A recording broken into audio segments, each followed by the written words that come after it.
जम्मू में खजानों की कमी नहीं है और यहाँ पर हर चीज़ कुछ न कुछ बयां कर रहे हैं।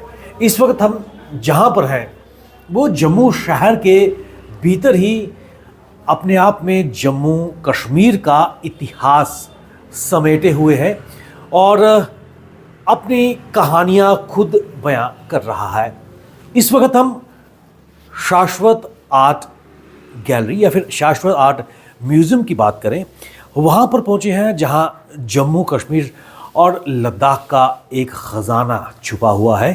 और सबसे महत्वपूर्ण बात, ये किसी सरकारी इदारे का नहीं बल्कि इंडिविजुअल्स का प्रयास है कि इस शाश्वत आर्ट गैलरी के इतिहास को समेट के अपने पास रखा जाए। आप देख सकते हैं कि एक कोने में भी हम इस शाश्वत आर्ट गैलरी के पहुंचे हैं और इसके पीछे जो व्यक्ति जुड़ा हुआ है, जो पिछले कई साल से जम्मू कश्मीर के इतिहास कल्चर हेरिटेज को संभाले हुए हैं, उनसे आपको मिलाना चाहते हैं। हमारे साथ जुड़ चुके हैं डॉक्टर सुरेश अब्रोल जी, जो डायरेक्टर हैं शाश्वत आर्ट गैलरी के। सुरेश जी, स्वागत है आपका। नमस्कार। सबसे पहले एक तो हम एक छोटे से सेगमेंट पे पहुंचे हैं। ये 3 मंजिला आपका एक प्रयास पिछले कई सालों से चलता आ रहा है और बहुत ही नायाब कलेक्शन आपके पास है। इस सफ़र की शुरुआत कहाँ से हुई? सबसे पहले तो आपका धन्यवाद विवेक जी, आप अपनी टीम के साथ हमारे यहाँ पे आए म्यूज़ियम में। तो एक्चुअली इसका जो आगाज़ शुरू हुआ है ये 1934 में, जब हमारे दादाजी लाला रिखी राम जी महाराजा हरि सिंह जी का जो ज्वेलरी विंग देखते थे जी, तो वहाँ से ये दौर शुरू हुआ। तो उस टाइम में क्या था कि घरों में गाय रखी जाती थी। अगर गाय रखी है तो उसको खाने के लिए घास भी चाहिए जी। और उस टाइम लोगों के पास इतने पैसे नहीं होते थे, तो वो लोग क्या करते थे कि बाज़ार से घास खरीद सके तो ये लोग सुबह तभी नदी पे नहाने के लिए चले जाते थे। नहाने के बाद वहाँ से कोई घास वास उठाया, काटा जंगल से तो ले आए। उन्होंने देखा कि वहाँ पे कई सारी पांडुलिपियाँ जो थी वो लोगों ने जल प्रवाह की हुई है तभी नदी में। तब शाम को इनकी दुकान के ऊपर चौपाल लगती थी। कोई महाराजा के यहाँ पे आयुर्वेद आचार्य का काम करता था, कोई ज्योतिष आचार्य का काम करने वाला था। मतलब महाराजा की पूरी जो सेक्शंस अलग अलग होती थी, उसमें काम करने वाले लोग दादाजी के पास आते थे और काफ़ी सारा उनका वो डिस्कशन वगैरह चलती थी। फिर किसी से उन्होंने बोला होगा कि वो अगर जैसे मोतीराम शास्त्री जी हो गए, वो बहुत अच्छे एक विद्वान जहाँ पे माने जाते थे, उनके फादर की डेथ हो गई तो उन्होंने कुछ पांडुलिपियों को दिमक लग गया।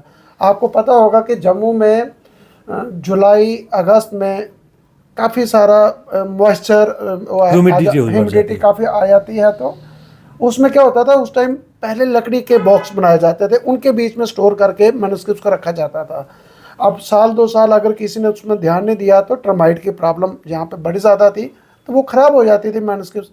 तो फिर क्या था कि हमारे हिंदू धर्म में ये था कि पांडुलिपियों को भूमि समाधि, अग्नि समाधि या जल समाधि दी जाती थी, तो फिर वो वहाँ पे फेंक दिया जाते थे। तो इन्होंने वो वहाँ से आहिस्ता आहिस्ता, कुछ साफ पांडुलिपियाँ होती थी, कुछ ख़राब होती थी, और लेके तो उन्होंने अपना विरसा इकट्ठा करना शुरू कर दिया। अब जैसे आप देखेंगे यहाँ पे आपको हमारे यहाँ पे हिंदू, मुस्लिम, सिख हर धर्म के रिलेटेड यहाँ पे कलेक्शन देखने को मिलेगी। अब जैसे हम होली कुरान से ही शुरू करते हैं। ये होली कुरान का एक मिनिएचर वर्जन है। ये 1 इंच बाय 1.5 इंच साइज़ है इसका। इसको अगर आप देखेंगे आपको 30 एक्सिस का हाई लेंस के साथ इसको आपको देखना पड़ेगा, मैग्नीफाइंग ग्लास के साथ इसको देखना पड़ेगा।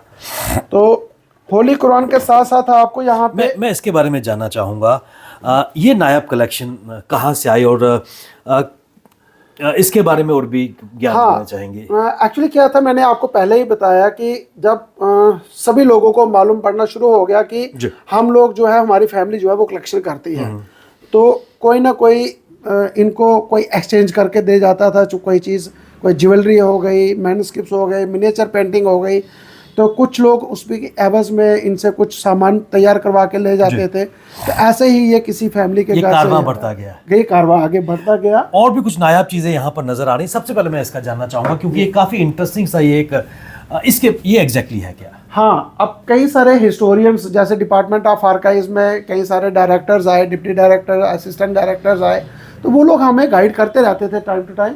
ये जो आप देख रहे हैं ये एक किस्म का एक कर्म फल है। जैसे हिंदू धर्म में किसी का जन्म होता है तो उसका हॉरोस्कोप बनाया जाता है, फिर उसका एक वर्षफल बनाया जाता है। ऐसे ही जो हिस्टोरियंस ने हमें गाइड किया कि जो भी यहाँ के लोकल रूलर्स थे तो उनके पास फोर्सेस बहुत कम होती थी, उनके पास सोर्स ऑफ ऐसे बहुत सोर्सेस कम होते थे, तो वो लोग क्या करते थे, एक पूरा वर्षफल बनवा लेते थे अपने ज्यूरिडिक्शन का। उस ज्यूरिडिक्शन में उनका कौन से महीने में कहाँ पे कोई ऐसा कोई छेतानी करेगा, तो वो पहले से ही उसकी तैयारी करके रखते थे। और ये किसी कश्मीर के विद्वान द्वारा बनाया गया है, क्योंकि पहले टाइम में कोई भी कैलीग्राफर हो गया, राइटर हो गया, पेंटर हो गया, वो अपना नाम नहीं लिख सकता था। जैसा कि हमें कई सारे हिस्टोरियंस ने बताया कि वो राजा महाराजाओं के लिए काम करते थे। तो इसकी शुरुआत ब्रह्मा विष्णु महेश जी से शुरू हुई है, और यहाँ पे सैफरान के फूल के साथ इसको डेकोरेट किया गया है, और ये द्वारपाल यहाँ पे बताए गए हैं, और पूरा जिसको हम स्नेक एंड लैडर, सांप सीढ़ी जिसको कह सकते हैं कि जैसा कर्म करेंगे उसका वैसा ही फल मिलेगा। तो ये कर्म फल है। यहाँ कितना पुराना इसको मान के चलें कि ये जो वर्क है ये कितना पुराना मान के चल सकते हैं? देखिए सॉरी साहब, मैं आपको ये बताऊंगा कि तकरीबन 100-110 साल से ये हमारी फैमिली के पास पड़ा हुआ है। तो जितने भी एक्सपर्ट्स, जैसे डिपार्टमेंट ऑफ आर्काइव्स का मैंने आपको जिक्र किया, वहाँ पे मोहम्मद हुसैन मखदूमी साहब थे, सैयद खर्शीद अहमद कादरी साहब डायरेक्टर के पोस्ट पे आए, मोहिद्दीन सर वहाँ पे डायरेक्टर के पोस्ट पे आए, डिप्टी डायरेक्टर के पोस्ट पे पीरज़ादा मोहम्मद अशरफ साहब आए। कई सारे ऐसे जो एक्सपर्ट्स थे उनको जब हम कंसल्ट करते थे तो उन्होंने इसका पीरियड जो है 200 से अब ही पीरियड इसका बताया है कि 200 साल के ऊपर ही इसका पीरियड है, इसके नीचे इसका पीरियड नहीं है। क्योंकि वो लोग एक्सपर्ट क्या देखते हैं कि इसका जो कपड़ा है वो कितना पुराना है, इसका जो पेपर है वो कितना पुराना है, इसमें कितना कलर जज़ब हुआ है, और इसमें कौन से कलर यूज़ किए गए हैं, क्योंकि मोस्टली उस टाइम स्टोन और वेजिटेबल कलर ही यूज़ किए जाते थे। तो इसमें जितने भी आप कलर्स देख रहे हैं वो स्टोन वेजिटेबल कलर है, नेचुरल कलर है, उसी से ये पूरी कर्म। कुछ और भी नायाब चीज़ें आपके पास हैं यहाँ पर देखने को मिल रही हैं, उनके बारे में जानना चाहेंगे? हाँ, मैं यहाँ पे जब महबूबा मुफ्ती जी की हुकूमत थी तो उस टाइम नईम अख्तर साहब कल्चर मिनिस्टर थे, तो उनके तक जब बात पहुँची कि किसी फैमिली के पास बहुत अच्छा एक विरसा पड़ा हुआ है, तो वो यहाँ पे आए तो उन्होंने हमारा ये वाला स्क्रॉल देखा। तो ये जितने भी हमारे प्रॉफिट्स, जितने भी पैगंबर फ्रॉम हज़रत आदम से लेके लास्ट तक जितने भी प्रॉफिट्स हुए हैं, उसमें श्री रामचंद्र जी का भी जन्म हुआ है, उसमें श्री कृष्ण जी का भी जन्म हुआ, कई सारे हिंदू देवी देवताओं का जो जन्म हुआ, जिन्होंने जन्म लिया, तो उनकी पूरा ये क्रोनोलॉजी यहाँ पे बताई गई है।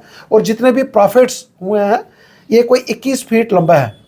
ये लिखा इस पे किस पे लिखा, अरबी में लिखा गया है या फारसी में? ये अरबी में लिखा गया है और गोल्ड की इंक के साथ इसको लिखा गया है, और ये इसका हैंडमेड पेपर है। तो ये हमारा वहाँ पे एक, जब हम उनके कहने से कश्मीर में गए, और कश्मीर में TRC में एक मेगा फेस्टिवल इसके ऊपर उन्होंने ऑर्गेनाइज़ किया था। आगे चल के आपको दिखाएंगे कि वहाँ पे हम कौन कौन सी कैलीग्राफियाँ वहाँ पे लेके गए थे। और ये शजराए नसब जो था, ये एक सेंट्रली अट्रैक्शन का केंद्र था। तो इसको आप देखेंगे कि कलरफुल, बिल्कुल कलर्स के साथ इसको डेकोरेट किया गया है, वाइब्रेंट कलर है और दूर से अट्रैक्ट लगता है। और इसको सोने की इंक, सोने को लिक्विड फॉर्म में बना के उसके साथ ये सारा जो है वो चमक अभी भी वैसी अभी की वैसी है। तो दादाजी कहते थे कि उस टाइम हमने इसमें इसकी एवज में 10 तोले सोना दिया था। तो ये आपको यहाँ पे देखने को मिलेगा। और ये जो आप देख रहे हैं महाराजा हरि सिंह जी का जो पोर्ट्रेट आप देख रहे हैं, इसका ओरिजिनल पेंटिंग ऊपर आपको हम दिखाएंगे। वो पेंटिंग थोड़ी रिस्टोर करने वाली है, उसकी काफ़ी हालत ख़राब है, तो उसको हमने उसकी फोटोग्राफी करके, ग्राफिक्स करके, तो ये हमने पोर्ट्रेट तैयार करवाया है। तो हमारी ये सोच है कि हम लोग यहाँ से, हमारा एक ओरिजिन स्टार्ट हुआ अमर महल म्यूजियम से। जी। तो हमारी ये सोच है कि आने वाले दिनों में हम ये वाला जो पोर्ट्रेट है अमर महल म्यूजियम को डोनेट करेंगे, क्योंकि वहाँ पे भी हम कई सारे विजिटर्स, कई सारे हिस्टोरियंस वहाँ पे आते हैं। डॉक्टर साहब, मैं एक चीज़ और भी जानना चाहूँगा, क्योंकि इसमें कोई दो राय नहीं, जिस तरह आपने खुद ही कहा कि धर्मनिरपेक्षता की जीती जागती मिसाल शाश्वत आर्ट गैलरी है Jammu Kashmir, irrespective of caste creed. यहाँ पर कई चीज़ें उस ज़माने की हैं, चाहे मुगल पीरियड की बात करें, हिंदू राजाओं की बात करें, डोगरा शासकों की बात करें, कुछ और भी यहाँ पर इंटरेस्टिंग चीज़ें खुली पड़ी हैं, उनके बारे में जानना चाहेंगे। ये आप देखेंगे, ये तहनीतनामा है जी। जब महाराजा गुलाब सिंह जी ने 75 लाख रुपए में कश्मीर खरीदा, जी। तो वहाँ पे जश्न बनाने के बाद जब वो जम्मू में वापस आए हैं, तो जम्मू में मुबारक मंडी में जब उनका एक दरबार लगा है दशहरे के उपलक्ष्य में, तो ये किसी ने उनके आगे उनकी शान में 4 शब्द पढ़े हुए हैं। तो ये हमारी कलेक्शन में है। इसको उर्दू में तहनीतनामा भी बोला जाता है और ये फ़ारसी में लिखा गया है। ये जो आप देख रहे हैं ये शाहनामा है। ओके। कश्मीर में 17 सुल्तान हुए हैं, 17 सुल्तान हुए हैं। ये किसी एक सुल्तान के ऊपर बायोग्राफी है जी। ये आपको देखने को मिलेगी आपको यहाँ पे। और ये 4 जो पेंटिंग्स आप देख रहे हैं, ये पेपर मैशी, मतलब लकड़ी के ऊपर पेपर मैशी का काम हुआ है। और इसमें जितना भी जो स्टाइल है मैन्युफैक्चरिंग पेंटिंग बनाने का, वो मुग़ल स्टाइल है। ऐसे ही ये कुछ मुग़ल मिनिएचर पेंटिंग हमारे पास लूज़ में है। ये कोई 50-60 के आसपास मिनिएचर पेंटिंग हमारे पास है। इनको भी अगर आप देखेंगे तो आपको हाई ग्लास लगा के इस मिनिएचर को देखना पड़ेगा। और इस मिनिएचर का जो साइज़ है 1.5 इंच बाय 2 इंच साइज़ है इनका। एक चीज़ मैं आपसे वो भी जानना चाहूँगा, सरकार, अभी वर्ल्ड हेरिटेज वीक भी पूरे जम्मू कश्मीर में मनाया गया और हेरिटेज तो यहाँ पर हर कोने में नज़र आ रहा है। कुछ और भी सीरीज़ यहाँ पर भी नज़र आ रही हैं, इनके बारे में जानना चाहेंगे। हाँ, ये हमारे पास एक स्पेशल सीरीज़ है रास मंजरी की। जी। श्री कृष्ण जी का और राधा का जो सीन डिपिक्ट किए गए हैं, तो इसका कुछ miniature paintings Dogra art museum में भी हैं। तो हमारी कलेक्शन में भी ये कोई 36 के आसपास ये मिनिएचर्स हैं। लेकिन इसका पीरियड जो एक्सपर्ट्स ने हमें डिसाइफर करवाया है अर्ली 19th सेंचुरी। तो अभी रिसेंटली इसको हमने माउंटिंग करवाई थी दिल्ली से। इसमें जो शीट यूज़ की गई है ये एसिड फ्री शीट है, इंपोर्टेड शीट है और 2000 ग्राम स्क्वायर मीटर की ये वाली शीट यहाँ पे हमने यूज़ की है इसमें। तो इसकी माउंटिंग करवाने के लिए अब जो दूसरा स्टेप हमारा होगा, हम इसकी फ्रेमिंग करवाएंगे, क्योंकि माउंटिंग में इसका टोटल हमारा कोई 60,000 के आसपास खर्चा आया है। तो फ्रेमिंग का जो खर्चा आएगा उसमें भी कोई 1.25 लाख 1.5 लाख के आसपास ये खर्चा आएगा। इस सीरीज़ के बारे में जानना चाहेंगे, क्या कहानियाँ ये बयां कर रही है? मेरे लेफ्ट और राइट साइड पे भी सीरीज़ है, इनके बारे में बताइए। अब इसमें क्या है कि इसमें नायक नायिका का वर्जन क्या दिखाया गया है, उसके लिए हम लोग एक्सपर्ट ढूंढ रहे हैं जी। तो जैसे आपने हमारी रागमाला और रागनी सीरीज़ के लिए हमने बोला आपको जी। तो जम्मू यूनिवर्सिटी से एक स्कॉलर थे तिलक राय शर्मा जी, तो उन्होंने उनके टाइटल डिसाइफर करने में हमें काफ़ी हेल्प करी। और जैसे रामायण की सीरीज़ अब हम आगे आपको दिखाएंगे, उसमें जम्मू यूनिवर्सिटी से प्रोफेसर डॉक्टर कविता सूरी जी हैं, उन्होंने हमें काफ़ी हेल्प की उसकी पूरी टाइटल उनकी एलेबरेट करने में, उसकी डिसाइफरिंग करने में। तो इन ये जो रास मंजरी की जो सीरीज़ है हमारे पास 36 सीन है, इसके लिए भी हम स्कॉलर्स ढूंढ रहे हैं कि जो स्कॉलर हमें इसकी पूरी वेरिफिकेशन करके दे कि इसकी क्या इसकी डिटेल्स इनकी क्या रहेगी। ये जो 2 नज़र आ रही हैं इनको आपने फ्रेम किया है, लेकिन इनके जो फ्रेम्स हैं वो अपनी कहानी खुद बयां कर रही हैं। हाँ, ये आप देखेंगे कि ये रागमाला की सीरीज़ का एक फ्रेम हमने यहाँ पे लगा रखा है। ये रास मंजरी का है। रागमाला के हमारे पास 11 सीन है और रागनी के हमारे पास 12 सीन है। तो रागमाला के लिए और रास मंजरी के लिए डिपार्टमेंट ऑफ हैंडीक्राफ्ट हैंडलूम जो है वो कई सारे ट्रेनिंग सेंटर्स चला रहे हैं रिवाइवल ऑफ बसोली आर्ट के ऊपर। और हमने उनको बोला कि आप हमारे साथ एक MOU कर लें, जहाँ कहीं भी आपकी कोई एग्जीबिशन होगी तो हम आपके साथ कोलैबोरेट करके तो वो एग्जीबिशन में इन पेंटिंगों को, ओरिजिनल पेंटिंगों को, जो कि अभी early 20th century 19th century के आसपास इसका पीरियड जो हिस्टोरियंस ने हमें बताया है, तो हमने बोला कि हम वो डिस्प्ले में डाला करेंगे। तो इसकी जो फ्रेमिंग का खर्चा है वो department of handicraft handloom J&K state ने खर्च किया था।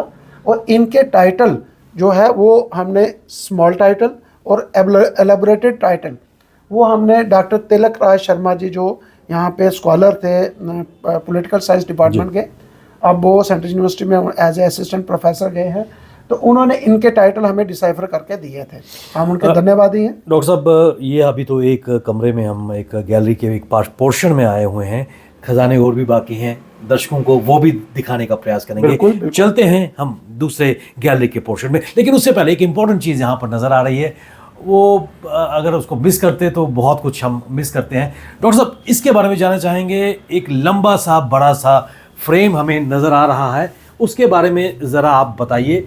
हाँ विवेक जी, ये भी होली कुरान है कंप्लीट। ये 10 इंच इसकी चौड़ाई है और 5 फीट विद डिज़ाइन इसका जो है वो लेंथ है सारी, और ये भी होली कुरान है, और ये हैंडमेड पेपर के ऊपर है जी, हैंडमेड पेपर के ऊपर है।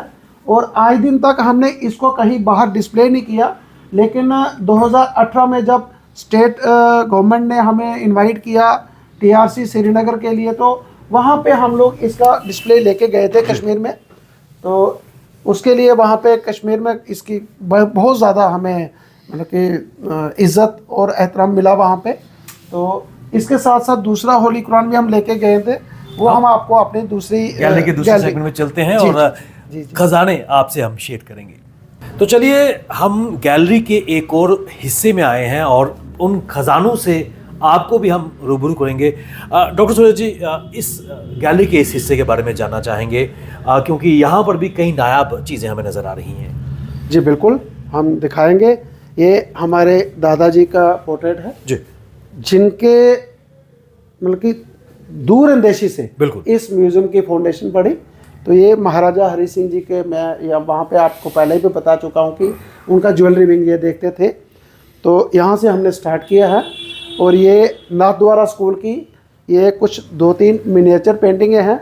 ये हम दिल्ली में एक हम एग्जीबिशन में गए थे, तो मेरी तरह ही एक कलेक्टर थे, वो चाहते थे कि हमें कुछ कश्मीर के मिनिएचर्स मिल जाए, उसकी एवज में हम एक्सचेंज करके आपको नाथद्वारा स्कूल के मिनिएचर्स दे देंगे। तो हमने उनसे ये एक्सचेंज करके तो ये नाथद्वारा स्कूल के मिनिएचर्स लाए थे। आप कुरान शरीफ का जिक्र कर रहे थे। हाँ, ये होली कुरान है जो कि पार्चमेंट के ऊपर है। इसका जो साइज़ है 4.5 फीट बाय 6 फीट है, और ये पार्चमेंट के ऊपर है और कंप्लीट होली कुरान है। और कश्मीर में मैंने आपको बताया कि जब मेगा फेस्टिवल हुआ वहाँ पे, तो वहाँ पे हमने एकेडमी ऑफ हॉर्टिकल्चर लैंग्वेजेस के साथ कोलैबोरेट करके, तो वहाँ पे उस कोलैबोरेशन में हम लोग वहाँ पे गए थे 2018 में। तो वहाँ पे उस टाइम हमारे जो चीफ मिनिस्टर थे महबूबा मुफ्ती जी थी, तो उनकी पूरी कैबिनेट वहाँ पे आई थी। उन्होंने भारतीय जनता पार्टी के साथ कोalition गवर्नमेंट बनाई थी, उनकी पूरी हुकूमत वहाँ पे आई। उन्होंने एक मैसेज निकाल दिया कि सभी स्कूल के बच्चे यहाँ पे आएंगे, और जितना भी इस्लामिक कलेक्शन है, ऊपर आप देख रहे हैं कैलीग्राफी है, और ये जो कैलीग्राफी है ये स्पेशल अट्रैक्शन था वहाँ पे, क्योंकि कैलीग्राफी जहाँ तो कपड़े के ऊपर लिखी जाती थी या कागज़ के ऊपर लिखी जाती थी या फिर वेलम के ऊपर, ये जितनी भी कैलीग्राफी आप देख रहे हैं ये सब वेलम के ऊपर है। डियर, काफ, गोट का जो इनर स्किन है ये उसके ऊपर लिखी गई। डॉक्टर साहब, इस पीस के बारे में स्पेशल मैं जानना चाहूँगा, किस पीरियड को रिप्रेजेंट करता है, और ये क्या कागज़ पे है या कपड़े पे है? नहीं, ये मैंने आपको पहले ही बताया कि ये कपड़े के ऊपर है, कपड़े के ऊपर है। और इसमें जो इंक यूज़ की गई है, हमारे कश्मीर में क्या होता था कि जिस टाइम बिजली नहीं थी तो घर में दिया जलाया जाता था, और उसके ऊपर कैप रखी जाती थी लकड़ी की बना के या लोहे की बना के, उसके अंदर जो कालिक होती थी उस कालिक से इंक बना के, तो उस इंक के साथ इसको लिखा गया है। बाकी इसका पीरियड कितना होगा वो हम आपको बता नहीं सकते, क्योंकि 100-125 साल से मैंने आपको बोला कि ये कलेक्शन हमारी फैमिली के पास पड़ी हुई है, और हम लोग भी इसी जद्दोजहद में रहते हैं कि कोई हिस्टोरियन, कोई भी ऐसा कोई एक्सपर्ट हमारे यहाँ पे आए तो वो फिर इसको देख के बताते हैं कि इस कपड़े के बीच में कितनी सिलवट आई हुई है, इसमें कितना रेशा निकल रहा है, इसकी डैमेज कितना जा रही है, इसकी इंक ने कितनी डेप्थ पकड़ी हुई है, ये जो फ्लावर्स के बीच में कलर यूज़ किए गए हैं ये कौन से पीरियड के हैं।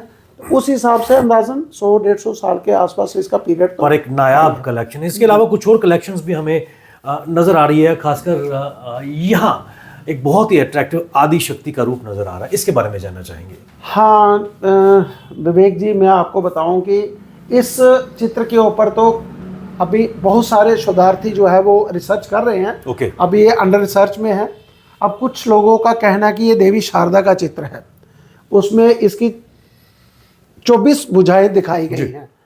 कुछ का कहना है कि ये देवी शारिका का चित्र है, तो हमने अभी इसको आदिशक्ति का ही नाम दिया है। तो लेकिन इसका जो बनाने का स्टाइल है, इसमें जो कलर यूज किए गए हैं, इसमें जो नीचे कमल के जो पुष्प दिखाए गए हैं, तो ये हमारे कश्मीर स्कूल की कलम डिपिक्ट करता है। उसी के साथ साथ यहाँ पे आप देखेंगे, ये हमारे पास रामायणा सीरीज के ऊपर 38 सीन है। ये भी हमारा एक MOU department of handicraft handloom के साथ हुआ है, और ये बसोली स्कूल की जो मनकोट एरिया है वहाँ से बनी हुई ये पेंटिंग है। इसका पीरियड भी कोई 120-135 साल के आसपास इसका पीरियड आता है एज पर हिस्टोरियंस। तो इसका जितना भी खर्चा फ्रेमिंग का आया था, माउंटिंग का आया था, वो डिपार्टमेंट ऑफ हैंडीक्राफ्ट हैंडलूम ने किया था। यहाँ पर भी यही सीरीज, ये कुछ हमने सीरीज की पेंटिंगें यहाँ पे डिस्प्ले करके रखी हैं। तो वही जो मैंने आपको कैलीग्राफी बताई है कि जो वेलम के ऊपर है, तो वेलम वाला जो कलेक्शन है वो हम सामने डिस्प्ले करके रखते हैं। पेपर वाला या पार्चमेंट वाला होगा, उसके ऊपर इतना हमें ध्यान देने की ज़रूरत नहीं होती, उसको हम सिर्फ यही जुलाई अगस्त के महीने में देखते हैं। वेलम को अगर हम ज़्यादा देर ऐसे छुपा के रखेंगे तो इसमें दीमक लग सकता है। ये स्किन है, ये पानी छोड़ना शुरू कर देती है, इसलिए इसकी फ्रेमिंग करके इसको हमने सामने डिस्प्ले करके रखा हुआ है।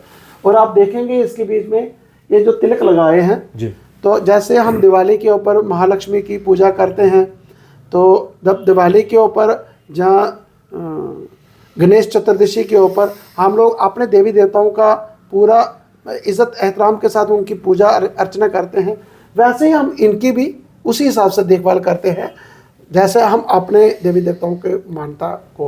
डॉक्टर साहब, एक इंटरेस्टिंग जो हमें भी पता चला है, आपके पास गुरु नानक देव जी की एक बहुत बेहतरीन सीरीज है उनके जीवन को दर्शाती हुई, क्योंकि काफ़ी शोहरत आपकी शाश्वत आर्ट गैलरी पिछले कई सालों से जम्मू कश्मीर में बटोरता नजर आया है। उसके बारे में, उस सीरीज़ के बारे में आपसे हम जानना चाहेंगे। हाँ विवेक जी, मैं आपको बता दूँ, ये हमारे पास गुरु नानक देव जी की सीरीज़ के 4 चित्र हमने यहाँ पे लगा रखे हैं, क्योंकि हमारे पास स्पेस कम है, मैंने आपको पहले ही बोला। तो इसमें गुरु नानक देव जी ने लाइफ में 19 साल ट्रैवलिंग की है, और उसमें 3 उदासियाँ, मतलब पहली पीरियड में वो जब ट्रैवलिंग करके वापस आए हैं, फिर दूसरे पीरियड में वो ट्रैवलिंग करके वापस आए, और तीसरे पीरियड में आए हैं। तो उसको 3 उदासियों में उन्होंने बाइफिकेट किया हो, जैसे हिस्टोरियंस ने हमें बताया है। तो ये तीनों उदासियों का 19 साल का जो वर्जन है, तो ये इसमें जैसे फॉर एग्जांपल आप ऊपर देख रहे हैं, कोडा राक्षस और कोडा भीम जो है वो लोगों के ऊपर बड़ी क्रूरलिटी करते थे, तो इन्होंने उनको अपना ध्यान से, अपने उपदेशों से उनको उन्होंने चेंज कर दिया था। ये बाला मर्दाना के साथ यहाँ पे बैठे हुए हैं, और ये मिराकल के बहुत खिलाफ थे, लेकिन भाई लालो के यहाँ पे जब ये गए तो उन्होंने बोला कि मैं नहीं मानता कि आप एक संत हो, आप कुछ करके दिखाएं। तो उसके हाथ में रस्सी थी, तो इन्होंने पकड़ा और उसको वो सांप बना दिया, तो मिराकल करके उनको दिखाना पड़ा। तो ऐसे ही ये मक्का में गए हुए हैं, ये मक्का शरीफ का है, और बाकी इसके जो चित्र है वो हमने इस अलमीरा में बंद करके रखे हुए हैं, और प्रिजर्व पूरी तरह से। हाँ, पूरी तरह से इनको हमने प्रिजर्व करके रखा हुआ है।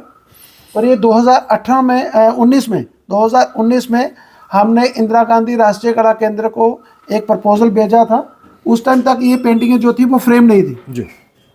हमने उनको प्रपोजल भेजा, उस टाइम में गुरु नानक देव जी की 550वीं बर्थ एनिवर्सरी जो थी वो सेलिब्रेट की जा रही थी, तो वहाँ पे हमने इसका डिस्प्ले किया, और इसकी भी फ्रेमिंग उन्होंने हमें करवा के दी थी। और ये जो आप देख रहे हैं आसन है, जैसे मुस्लिम धर्म में एक जानवाज होता है, उसके ऊपर वो ऊपर अपने भगवान की, रब की वो इबादत करते हैं। ऐसे हमारे हिंदू धर्म में क्या होता था, आसन। बिल्कुल। तो ये आसन है, एक छोटा आसन है, इसमें बड़ा आसन होता था। बड़े आसन के ऊपर देवों की प्रतिमाओं को रखा जाता था पुष्प वर्षा करके, तो उसके ऊपर वो, और इस छोटा आसन के ऊपर लोग बैठ के तो उनकी पूजा अर्चना वगैरह करते हैं। डॉक्टर साहब, एक चीज़ जानना चाहेंगे, दर्शक काफ़ी क्यूरियस होंगे, इस आर्ट गैलरी को तो देख ही रहे हैं, लेकिन यहाँ पर एक प्लेटों में कई चीज़ें सजाई हुई हैं, एक ही चीज़, उसके बारे में जानना चाहेंगे, इसका पर्पज़ क्या है? विवेक जी, आपको पता होगा कि हमारे जून, जुलाई, अगस्त, सितंबर में क्या होता है कि यहाँ पे ह्यूमिडिटी बहुत होती है, ह्यूमिडिटी बढ़ जाती है और हमारे पास लिमिटेड सोर्सेज हैं। तो हमने लिमिटेड सोर्सेज में, मैं इसलिए बोल रहा हूँ कि यहाँ पे एसी की उस टाइम बड़ी सख्त ज़रूरत होती है। तो एसी का ना तो खर्चा अफोर्ड कर सकते हैं, तो ना ही हम लोग, क्योंकि इस पूरे जो सिस्टम को चलाने के लिए हम चारों भाई आपस में कलेक्शन करते हैं, और इसका जो भी खर्चा आता है, तो इसलिए हमने इसमें क्या रखा हुआ है, सिलिका जेल। ये हम कोई 20 किलो के आसपास सिलिका जेल जो है वो पूरे यहाँ पे बिल्डिंग में ऊपर नीचे फैला देते हैं, और जितना भी एयर में मॉइस्चर होता है ये सब एब्जॉर्ब कर लेते हैं। तो डॉक्टर साहब, एक और कोने की तरफ चलेंगे इस शाश्वत आर्ट गैलरी में, और दर्शकों को उनसे भी रूबरू कराएंगे जी। तो एक और सेगमेंट में हम आ चुके हैं गैलरी के। डॉक्टर सुरेश जी, इस सेगमेंट के बारे में जानना चाहेंगे, क्योंकि राष्ट्रीय पांडुलिपि मिशन की अगर बात करें, और यहाँ मुझे पांडुलिपियाँ ही नज़र आ रही हैं, क्या कहेंगे? हाँ विवेक जी, राष्ट्रीय पांडुलिपि मिशन की तरफ से हमें यहाँ पे पांडुलिपि संरक्षण केंद्र का स्टेटस वो दिया गया है यहाँ, लेकिन ये सारी प्रोटेक्टेड हैं, बंद की हुई हैं। हाँ, इनका हमारा जो है वो अभी कंजर्वेशन का काम चल रहा है। पहले हमारा जो कंजर्वेशन का काम था वो हमने नॉर्मल तरीके की इसकी बाइंडिंग जैसे होती है, तो इस तरीके से हमने इनकी बाइंडिंग करके रखी थी। अब देखेंगे तो जो कि एक प्रॉपर तरीके से इसकी बाइंडिंग नहीं होती है, लेकिन उस टाइम हमने इसको इसी तरीके से बाइंड करके रखा हुआ था। जब राष्ट्रीय पांडुलिपि मिशन के कई सारे ऐसे कोई ट्रेनिंग प्रोग्राम चले, उसमें जब मैंने पार्टिसिपेट किया, तो फिर उसके बाद उन्होंने हमें जब ये पांडुलिपि संरक्षण केंद्र का जो है वो स्टेटस दिया जी, तो उसके बाद यहाँ पे अब 2-3 लोग जो है वो काम कर रहे हैं जो एज ए इसका संरक्षण का। तो अब हम उस तरीके से इनको प्रिजर्व करने के बाद पहले इसकी प्रिवेंटिव कंजर्वेशन करते हैं, इसकी ड्राई क्लीनिंग करते हैं, इसकी पुरानी पूरी जो इसकी पैकिंग होती है वो उसको खोल देते हैं। ड्राई क्लीनिंग करने के बाद फिर इसकी आ जाता है क्यूरेटिव कंजर्वेशन। क्यूरेटिव में इसको हम टिश्यू फिलिंग करते हैं, पेपर फिलिंग करते हैं। वो करने के बाद ऊपर नीचे प्लैंक दे के तो ऐसे एसिड फ्री शीट के साथ इसका हमने जो ये 400 ग्राम स्क्वायर मीटर की शीट होती है एसिड फ्री, तो ये उसके साथ इसको बंद कर देते हैं, और लास्ट में हम इसको ऊपर लाल कपड़ा या पीले कपड़े के साथ इसको हम रैप करके यहाँ पे स्टोर कर देते हैं। फिर जो भी scholars, UG scholar, PG scholar, PhD scholar हमारे यहाँ पे रिसर्च के लिए आते हैं, फिर वो इसकी इंडेक्सिंग देख के तो इनके ऊपर जो भी उन्होंने जिन पांडुलिपियों के ऊपर शोध करना है तो वो फिर अपना कार्य जो है वो आगे करते हैं, और उनसे हम किसी किस्म का कोई भी रिम्यूनरेशन, किसी किस्म का कोई शुल्क आदि हम नहीं लेते हैं। अभी तक JNU से, पटियाला यूनिवर्सिटी से, हिमाचल यूनिवर्सिटियों से, चंडीगढ़ यूनिवर्सिटी से कई सारे शोधार्थी यहाँ से होके गए हैं। आइए यहाँ पर देखते हैं किस प्रकार पांडुलिपियों का संरक्षण किया जाएगा। डॉक्टर सुरेश, इसके बारे में जानना चाहेंगे, किस प्रकार यहाँ पर एक बेहतरीन तरीके से संरक्षण किया जा रहा है। पहले किस कंडीशन में पांडुलिपियाँ आती हैं, उसके बाद किस तरीके से उनको संरक्षित किया जाता है? ये देखिए, हमारे पास इस हालत में पांडुलिपियाँ जो हैं वो आती हैं जी। अब देख रहे हैं यहाँ पे ये आपस में स्टक हो चुकी हैं जी। कुछ इस तरीके से, इस तरीके की शेप में हमारे पास आती है, टोटली डैमेज हो चुकी हैं, इसके ऊपर स्ट्रेन बहुत ज़्यादा आ चुका हुआ है। फिर हम इसकी क्या करते हैं, इसकी इंक चेक करते हैं, पीएच वैल्यूज इसकी निकालते हैं, उसके बाद हम इसकी वॉशिंग करते हैं। जी। वॉशिंग के बाद इस तरीके से हम इसका जितना भी स्ट्रेन होता है वो रिमूव कर लेते हैं। रिमूव करने के बाद हम इसकी टिश्यू लेमिनेशन या टिश्यू फिलिंग करते हैं। ये जब देखेंगे यहाँ पे टिश्यू लेमिनेशन हमने इसको की हुई है, ठीक है। तो ये टिश्यू लेमिनेशन हम इसकी करने के बाद ये फाइनल हो गया।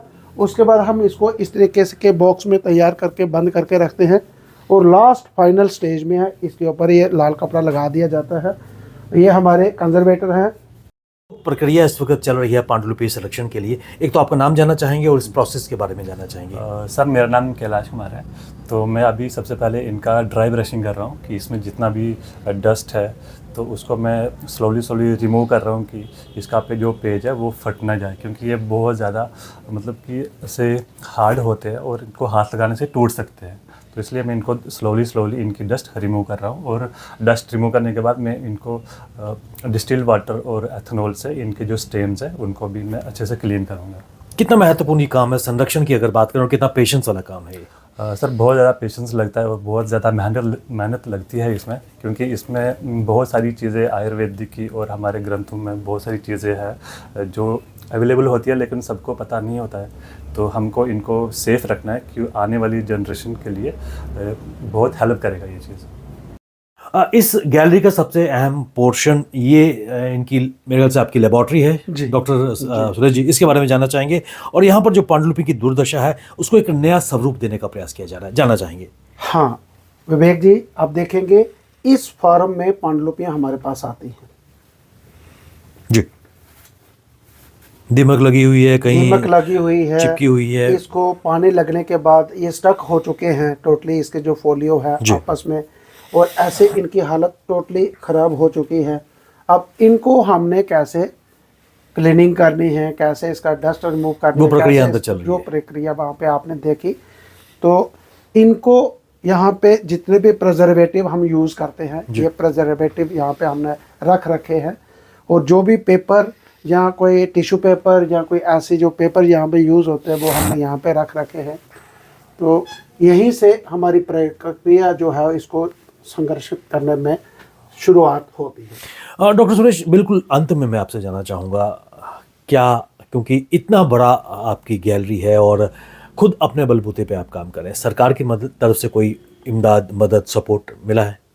देखिए, स्टेट गवर्नमेंट की तरफ से हमें आए दिन तक ना तो कोई ऑफिसर्स यहाँ पे आए हैं कोई इंस्पेक्शन के लिए या विज़िट के लिए, ना ही किसी किस्म की उनसे हमें कोई माली या कोई ऐसी मदद आए दिन तक मिली है।